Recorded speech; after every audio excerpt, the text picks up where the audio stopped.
오늘은 누가복음 14번째 시간입니다. 누가복음 14번째 시간으로 누가복음 6장 39절부터 45절까지 있는 말씀을 가지고요, 내 눈 속에 있는 들보가 먼저이다, 내 눈 속에 있는 들보가 먼저이다 라는 제목을 가지고 하나님 말씀을 이 시간 함께 나누도록 하겠습니다. 오늘 본문은 누가복음 6장 20절부터 시작됐던 소위 말하면 예수님의 그 평지 설교의 마지막 부분이 되게 됩니다. 누가복음 6장 20절에 예수님이 그렇게 말씀하시죠. 예수님이 눈을 들어 제 아들에게 말씀하여 이르시되, 이렇게 하시면서 예수님의 긴 설교의 내용이 쭉 나오게 되게 되어 있습니다. 오늘 이 누가복음 6장 20절부터 나와 있는 이 말씀은요, 마태복음에 보게 되면 산상수훈이라겠는데, 마태복음 5장, 6장, 7장 이 산상수훈에 있는 내용을 누가복음에서는요, 이 20절부터 마지막 절까지 요약해서 압축해서 오늘 본문에 이렇게 나오게 되게 됩니다. 내용은 크게 세 부분으로 나눠서 나오게 되는데요, 평지 설교의 크게 세 부분의 첫 번째가 뭐냐면은, 지난번에 우리가 설교했던 것처럼 첫 번째는 그거라는 것입니다. 기준을 바뀌면 행복이 보인다는 것이죠. 마태복음에서 8복을 말했던 그 복이 이 누가복음에서는 네 가지 복과 네 가지 화를 말하면서, 복이 진짜 뭐냐, 행복이 뭐냐, 이것은 기준이 바뀌면 보인다는 것입니다. 기준이 뭡니까? 하나님 말씀이 기준이 된다는 것이죠. 이 땅을 살면서 많은 것들이 기준이 되는데, 세상의 기준을 가지고 나를 바라보게 되면은 안 된다는 겁니다. 진정 우리의 기준은 하나님 말씀이 기준이 되어야 된다는 것이죠. 기준이 하나님 말씀이 아니면 어떻게 되겠습니까? 우리가 자꾸만 세상 사람들이 기준이 되고, 그리고 환경이 기준이 되게 되면은 기준 따라 우리들의 인생이 무너질 수밖에 없다는 겁니다. 결국 우리들의 인생 가운데 행복은요, 기준입니다. 무엇이 기준입니까? 하나님 말씀이 기준돼야 되는 거. 여러분 잊지 마십시오. 사람이 기준되고 환경이 기준되면요, 사사시대가 옵니다. 암흑시대가 옵니다. 그렇지만 하나님 말씀이 기준되게 되면은 우리 가운데 참된 행복이 우리에게 임할 수 있다는 것, 이것이 평지설교의 첫 번째 부분에 우리에게 주신 하나님의 메시지였다는 것이죠. 두 번째 부분은 무엇입니까? 우리가 지난 시간에 살펴봤다는 것이죠. 그 기준을 가지고 다르게 살아가야 되는데, 그게 큰 주제가 무엇입니까? 원수를 사랑하는 것이죠. 다른 기준 가지고 살아갈 때 하나님 우리 가운데요, 말도 안 되는 명령을 우리에게 하신다는 것입니다. 그 명령이 무엇이었습니까? 원수를 사랑해라, 너를 저주하는 자를 해서 축복해라, 그리고 비판하지 말고 용서하고, 그리고 거저 있는 것을 주어라. 이런 말도 안 되는 명령이 우리에게 온다는 것이죠. 다른 기준으로 살아가게 되면요, 말도 안 되는 이 명령 앞에 우리가 어떻게 되느냐, 오히려 이것을 우리가 믿음으로 증명할 수 있는 기회를 삼으라는 겁니다. 말도 안 되는 명령이 우리에게 올 때마다 이것을요, 말도 안 된다라고 여러분 버리지 마시고, 오히려 말도 안 되는 명령 가운데 우리가 반응함으로 말미암아 내가 하나님 앞에 믿음이 무엇인가를 증명해낼 수 있는 기회를 삼아야 된다. 이게 두 번째 큰 메시지였던 것입니다. 오늘의 마지막 이 세 번째 부분은 어떤 내용이냐면요, 그런 다른 기준을 가지고 말도 안 되는 명령 앞에 살아갈 때 먼저 우리가 해야 될 적극적인 행동이 하나 있다는 겁니다. 그게 무엇이냐? 오늘 본문의 말씀을 전체를 통틀어서 한마디로 얘기하라 그러면요, 자기를 먼저 살피라는 겁니다. 즉 다시 말하면 자기 성찰, 이것이 되지 않으면 결코 우리가 원수를 사랑할 수도 없고 다른 기준을 가지고 세상을 살아갈 수도 없다는 것, 그것이 오늘 본문에 있는 메시지가 될 수 있다는 것이거든요. 여러분, 그래서 오늘 본문에 있는 말씀, 여러분 누가복음 6장 41절 42절 말씀을요, 다시 한번 같이 한번 읽어보기 원합니다. 함께 우리 말씀을 읽어보겠습니다. 읽습니다. 시작. 어찌하여 형제의 눈 속에 있는 티는 보고 내 눈 속에 있는 들보는 깨닫지 못하느냐? 너는 내 눈 속에 있는 들보를 보지 못하면서 어찌하여 형제에게 말하기를 형제여 나로 내 눈 속에 있는 티를 빼게 하라 할 수 있느냐? 외식하는 자여 먼저 내 눈 속에서 들보를 빼라. 그 후에야 내가 밝히 보고 형제의 눈 속에 있는 티를 빼리라. 아멘. 오늘 예수께서는 이 자기 성찰, 자기의 돌아봄, 자기를 돌아봄에 대한 얘기를 할 때 비유로 오늘 말한 것이 이 티와 들보에 관한 비유를 우리에게 말씀해주고 계시다는 겁니다. 여러분, 티가 뭘까요? 티. 이 티라는 건요, 이게 원어적으로 보게 되면은요, 티는요, 이 톱밥의 알갱이를 얘기합니다. 그러니까는 겨의 한 조각, 이렇게 얘기합니다. 극히 작은 거, 이게 티라 얘기하게 되고요. 들보는 우리가 아는 것처럼 그냥 말하면 그 집을 지을 때 기둥 같은 대들보입니다. 석가래, 통나무 같은 거, 이게 들보이거든요. 지금 오늘 이 본문에 보게 되면은 예수님께서 형제의 눈 속에 있는 티를 보고 내 눈 속에 있는 들보를 깨닫지 못하느냐라고 말하는 이 말씀의 메시지는 그런 내용입니다. 내가 내 형제의 티를 보았느냐? 그 티를 보았던 그 티는 결국 내 눈 속에 있는 들보와 맞먹는다는 얘기입니다. 맞먹는다는 얘기. 오늘 본문의 말씀은요, 예수님께서 과장을 통해서 얘기해 주셨는데, 이 41절 말씀을 여러분 다시 한번 찬찬히 보게 되면요, 이게 서로 대꾸를 이루는 걸 보게 됩니다. 뭐가 대꾸 이루냐면요, 형제의 눈 속, 이게 나와 있죠. 그 다음에 이게 뭐가 대꾸가 되냐면은 내 눈 속, 이게 두 개가 대꾸됩니다. 근데 형제의 눈 속에는 뭐가 있습니까? 티가 있죠. 티. 그리고 내 눈 속에는 뭐가 있습니까? 들보가 있습니다. 이게 서로 대조와 대꾸를 이루죠. 근데 형제의 눈 속에 있는 티는 뭡니까? 내가 보는 거고요. 내 눈 속에 있는 들보는 뭡니까? 깨닫는 겁니다. 깨닫는 거. 이것을 깨닫지 못하는 것에 대해서 예수님께서 어떻게 하느냐? 오늘 이 과장법을 통해서, 이 비유를 통해서 우리에게 말씀해 주고 계신 것이죠. 여러분, 오늘 이 말씀 볼 때마다 이게 심한 과장이라는 걸 알 수 있는 게 뭐냐면은, 여러분, 어떻게 사람 눈 속에 이 들보가 들어갈 수 있겠습니까? 대들보가. 이거는 과장을 통해서 얼마나 이 말씀이 우리 가운데 심각한 것인가라는 것을 예수님께서요, 비유를 통해서 우리에게 말씀해 주고 있다라는 것이거든요. 결국 우리는 어떤 존재냐면은, 예수께서 말씀하시는 이 비유는 이런 것인 것이죠. 우리가 남을 바라볼 때 어떤 남의 도덕적인 오류나 교리적인 그 잘못을 눈에 불을 켜고 찾는 것에서 우리가 너무나 혈안돼 있지만, 내게 있는 잘못, 즉 말하자면은 허물 같은, 들보 같은 큰 허물에 대해서는요, 우리가 너무나 깨달은 바가 없다. 이것을 강조하기 위해서 이 과장법을 통해서 주님 우리 가운데 말씀하고 계시다는 것입니다. 여러분, 그래서 결국 우리들에게는 어떠냐면, 우리들에게는요, 누구나 이 말씀을 통해서 볼 수 있게 되면 공통적인 특징 하나 있습니다. 그게 뭐냐면, 누구에게나요, 티와 들보가 있다는 사실입니다. 왜 그런지 아십니까? 우리는 연약하기 때문에 누구에게나 이 티와 들보는요, 누구에게나 있다는 것입니다. 근데 문제는 무엇이냐라고 하게 되면요, 이것이 티인지 들보인지를요 잘 구분하지 못한다는 것이 우리들에게 또 문제라는 것입니다. 다른 사람의 티를 보고 우리는 그것을 들보라고 우길 수가 있게 되고요, 내게 있는 들보를 바라보면서 이것은 티야라고 우리는요 자꾸만 우리를요 합리화시킨다는 것, 이것이 우리에게 문제가 될 수 있다는 얘기거든요. 여러분, 그래서 성숙한 사람이 누구냐면요, 성숙한 사람이라는 것은 내가 객관적이지 못하다는 것을 인정하는 것이 여러분 성숙한 사람입니다. 늘 언제나 우리는요 자기 합리화, 자기 주관적인 삶이 되게 많거든요. 내게 있는 것은 어떻게든지 합리화시켜가지고 들보같이 큰 어머니도 불구하고 이건 티밖에 안 돼 라고 말하는 사람이 있고, 다른 사람에게는 조그마한 티를 가지고요 나의 위치에서, 나의 생각에서, 나의 이권에서 그 사람의 그 티를요 들보로 인정하는 그런 우를 범하는 것이 우리들의 모습이라는 것입니다. 주님은요 그렇게 살지 말라는 얘기예요. 그렇게 행하지 말라는 겁니다.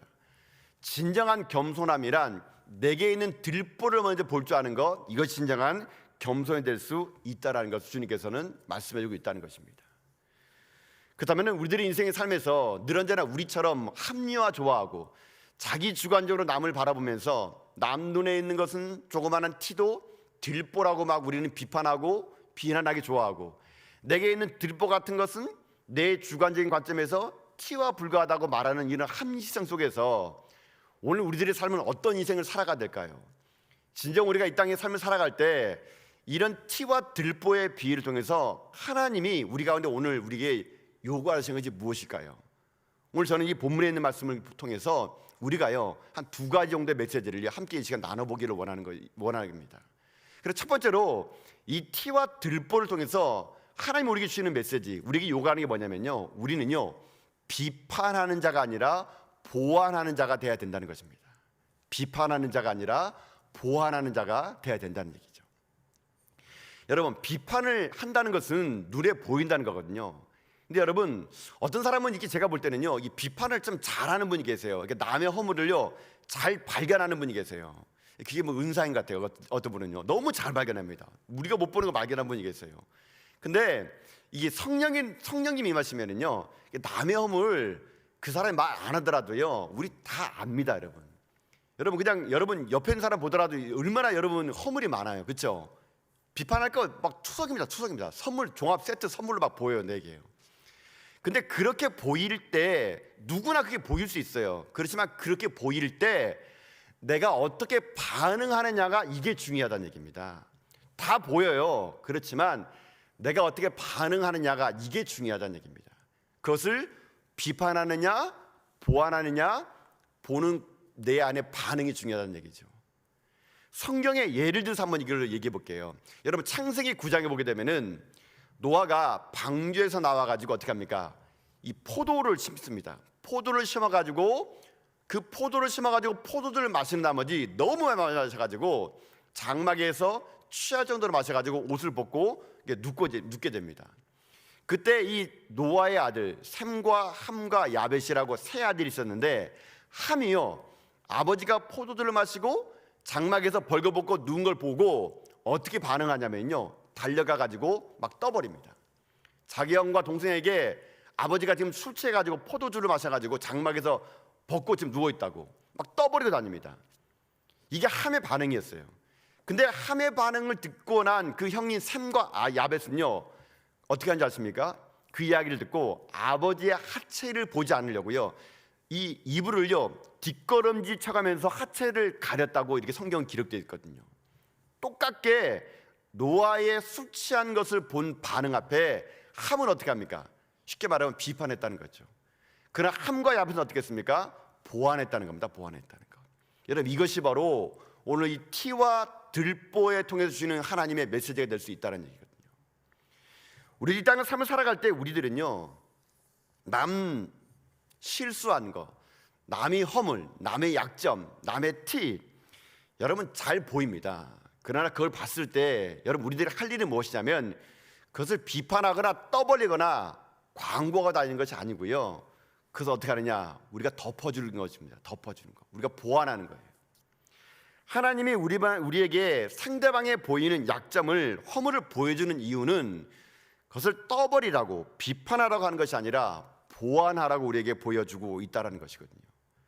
그렇게 생각하면 됩니다.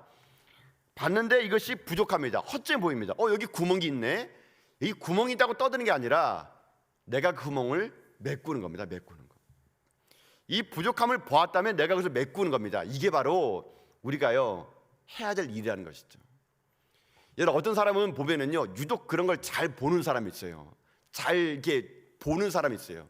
저는 개인적으로 이렇게 생각합니다. 하나님이 왜 그 사람에게 그런 부족한 것, 그런 연약한 것 왜 잘 보여줄까요? 간단합니다. 그걸 그 사람 보고 보완하라고 보여주는 거예요. 여러분 남의 허물이 잘 보입니까? 혹은 남의 잘못이 잘 보입니까? 그것은요, 그것을 그 사람이 덮어주라는 겁니다. 그 사람을 유래해 주라는 겁니다. 그건 그 사명이에요. 사명, 그 사람에게. 하나님이 자꾸만 어려움을 보여준 건요, 그 사람을 하여금 그것을 품으라고 보여주는 것이지 결코 그것을 떠버리라고 보여주는 것이 결코 아니란 얘기입니다. 근데 이렇게 해야 되는데 우리는 어떻게 합니까? 자꾸만 말하고 싶어지죠. 여러분 말하고 싶어진 거 있지 않습니까? 저도 그랬던 것 같아요. 여러분 한국교회를 바라보고 세상을 바라보게 되면요, 이게 비판 안 할 수가 없는 것 같아요. 저도 제가 신학교 다닐 때는요, 얼마나 많이 그 신학생들의 특권은 그런 것 같아요. 신학생 특권은요 무조건 비판하는 겁니다. 뭐 이게 잘못이고 한국교회는 이것이 문제이고 뭐 한국은 끝났어, 뭐 모든 게 망했어, 막 이런 식으로 신학교 다닐 때 저도 얼마나 많이 비판했는지 몰라요. 그러면서 막 손가락을 막 가리키다 보면은 여러분 그거 아십니까?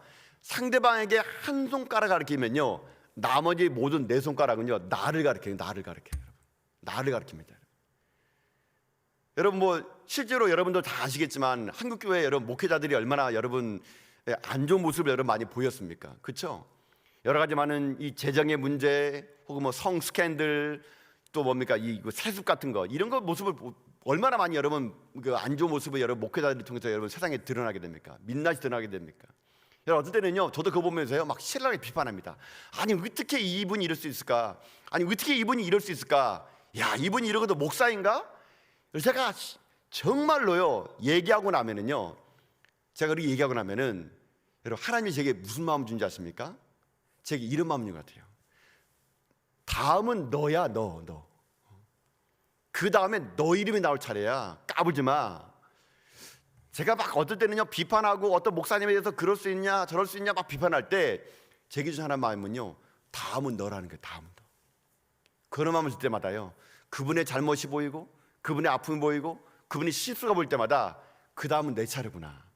여러분, 이걸 느낄 때마다 제가 그분을 비판하지 못하고 나를 다시 한번 돌아볼 수 있는 계기가 되었다는 거거든요.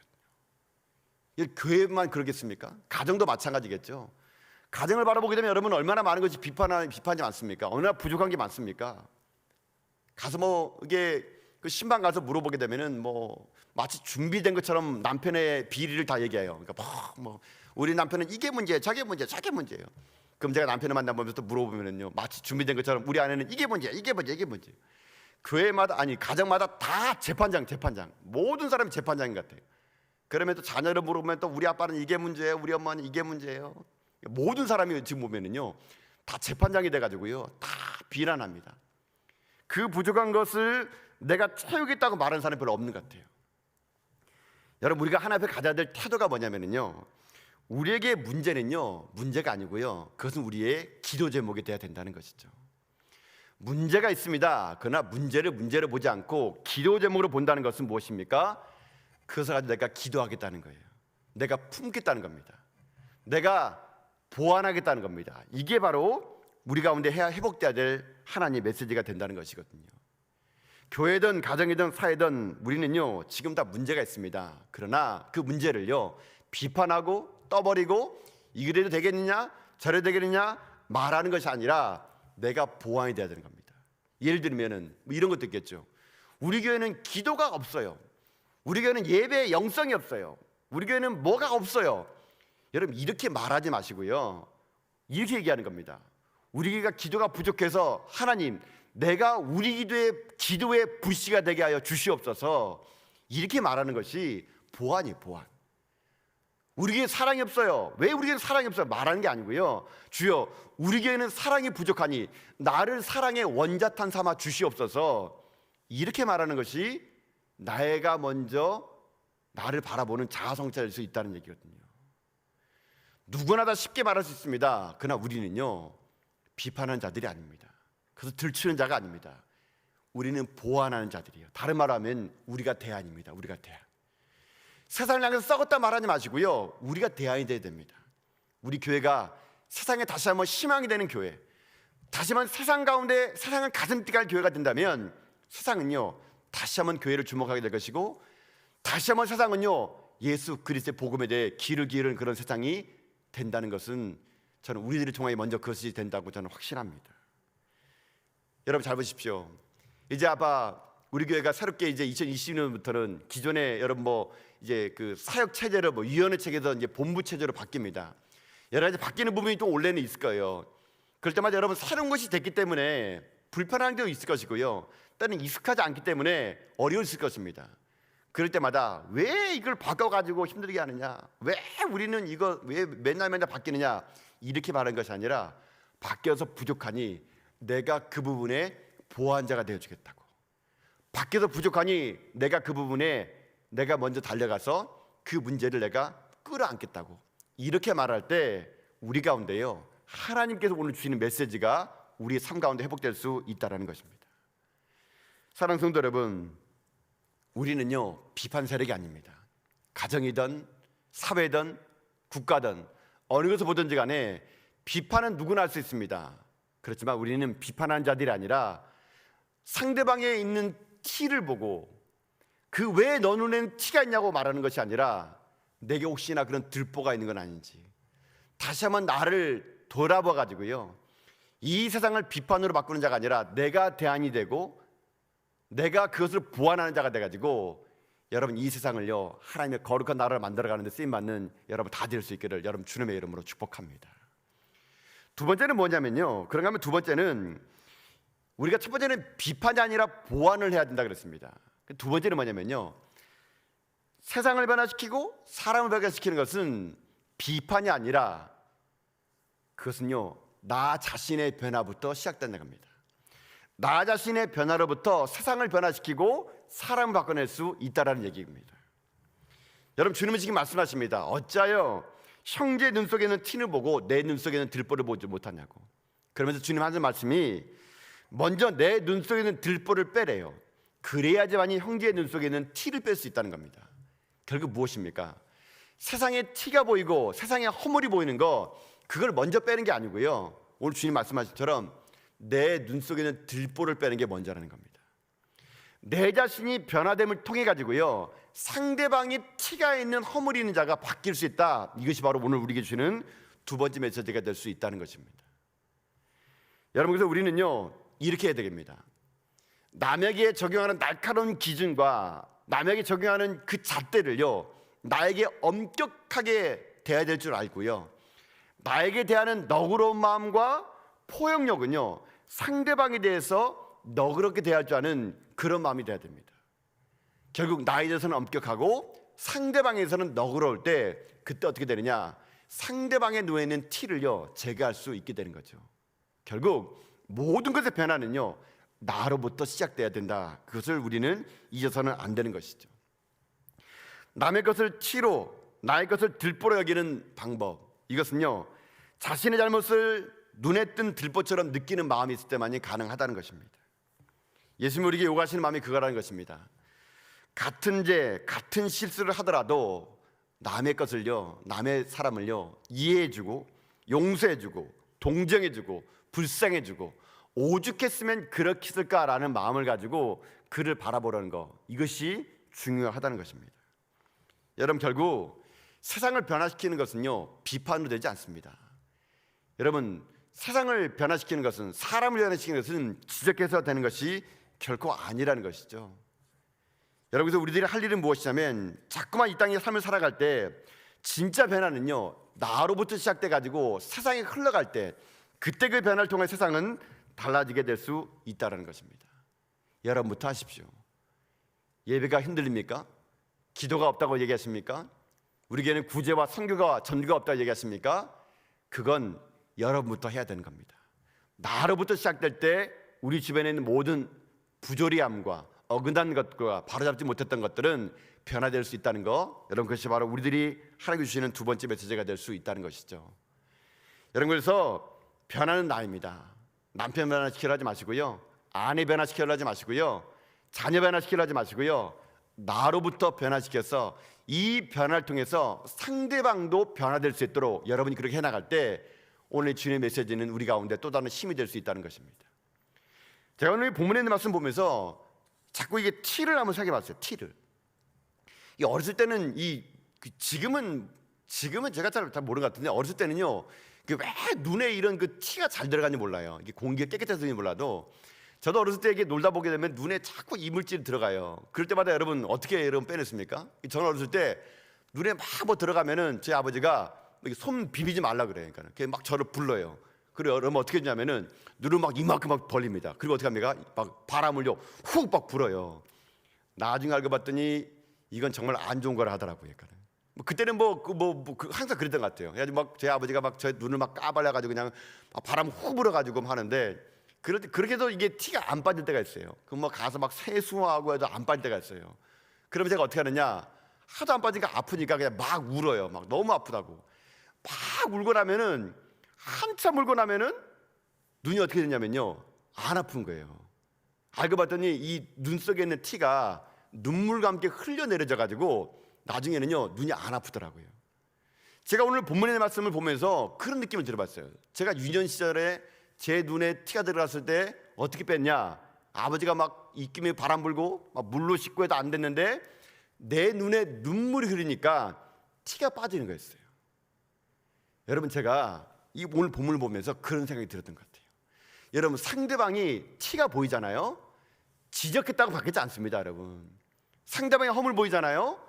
너 잘못했어 말하면은요 감정만 나빠지지, 그 말 듣고 사람은요 다른 사람이 나를 지적한 것 때문에 아 내가 잘못했구나 깨달음을 바뀌질 않습니다. 오히려 어떻게 합니까? 더 자기를요 합리화시켜 버려요. 여러분, 결국 사람을 변화시키는 건 뭔지 아십니까? 그 사람 눈에 눈물이 나게끔 하면 되는 거예요. 그럼 어떻게 눈물이 나갈까요? 우리가 그 사람의 허물을 알고 잘못을 알고 그 사람 비판할 수 있음에도 불구하고요 그 사람을요 품어주는 겁니다. 내가 그 사람을 그냥 사랑해 주는 겁니다. 오죽했으면 그랬을까라는 마음을 가지고요 알면서도 속아주는 겁니다. 예수 그리스도의 사랑으로 그 사람을 품어주는 겁니다. 언제까지요? 나의 이런 행동을 통해서 그 사람이 감동받아 울 때까지요. 그러면요 여러분, 나의 행동을 통해서 그 사람이요 울게 되면은요 어떻게 되는지 아세요? 그 사람의 눈에 티가 빠지는 거예요. 여러분, 결국 무엇입니까? 나로부터. 내가 그 사람을 품어주고 기대해주고 사랑해주고, 나도 그런 주님 사랑 받았으니 내가 그 사람을요 끌어안아주는 거예요. 그리고 내가 울어주는 거예요. 그러면 그 상대방은요 그 나의 헌신과 수고와 나의 사랑을 알아서 그가 울게 되면은요 그 속에 있는 티가 빠지게 되고요, 나도 함께 울 때요 내 속에 있는 들보를 빠지는 그런 역사가 우리 가운데 임할 수 있게 된다는 것이거든요. 사랑하는 성도 여러분, 결국이요 사람의 티는요 누구나 볼 수 있지만 우리가 할 일은 무엇이냐? 그것을요 내가 빼야겠다고 말하는 것이 아니라 내가 먼저 변화되고 내가 먼저 하나님 앞에 맞서서고 내게 들보가 있는지를 먼저 깨달아가지고 나에게 먼저 엄격한 잣대를 통해서 그 사람을 품어주고 용서하고 베풀어주고 끌어안아줘서 그 사람 눈에 눈물을 흘리게 하면 말미암아 그 사람 속에 있는 티를 제거하는 거, 그게 우리가 사람을 살리고 세상을 살리는 길이 될 수 있다는 것을 우린 기억해야 될 것입니다. 변화가 되길 원하십니까? 세상이 부조리함이 보이십니까? 교회의 연약함이 보이십니까? 여러분, 그렇다면 비판하지 마시고요 여러분이 울어주세요. 그냥 그 문제 끌어안고요 내 문제인 양 여러분이 울어주세요. 내가 울면은요 그 사람이 바뀌고 변화될 수 있다는 거, 이것이 주님께서 우리에게 주신 메시지를 여러분 잊지 않으면서 여러분 삶이 나로부터의 변화를 통해서 세상을 변화시키고 사람을 변화시키고 그리고 이 땅을 변화시키는 쓰임받는 여러분 다 될 수 있기를 여러분 주님의 이름으로 축복합니다. 말씀의 결론을 맺겠습니다. 문제 있는 세상 속에 삽니다. 우리 너무나 쉽게 세상 속에 있는 문제를 잘 지적하는 것에 우리 너무 익숙해져 있습니다. 상대방에 대해서는요 날카로운 잣대를 가지고 그 잣대에서 조금만 벗어나게 되면요 비판하고 비난하는 일을 앞장서는 것이 오늘날 세상의 이치이고, 또 어찌 보면 교회 안에서 벌어지는 일일지 모르겠습니다. 오늘 주님 우리 가운데 말씀하십니다. 형제의 눈에 있는 티를 보기 전에 내 눈에 있는 들보를 먼저 깨달으라고요. 우리가 스스로 내 안에 있는 들보를 제거하지 않고서는 결코 형제에 있는 티를 제거할 수 없다는 걸 여러분이 기억하시면서 여러분, 우리 이렇게 합시다. 비판하지 마시고요 여러분이 보완자가 되어 주십시오. 그를 변화시키려 하지 마시고요 나의 변화를 통해서 상대방을 변화시켜 주십시오. 그래서 우리 모두 다가 주님께서 말씀하시는 이 산상수훈의 주인공이 돼가지고요 이 땅 가운데 하나님의 거룩한 나라를 만들어가는 쓰임받는 저 여러분 다 될 수 있기를 여러분 주님의 이름으로 축복합니다.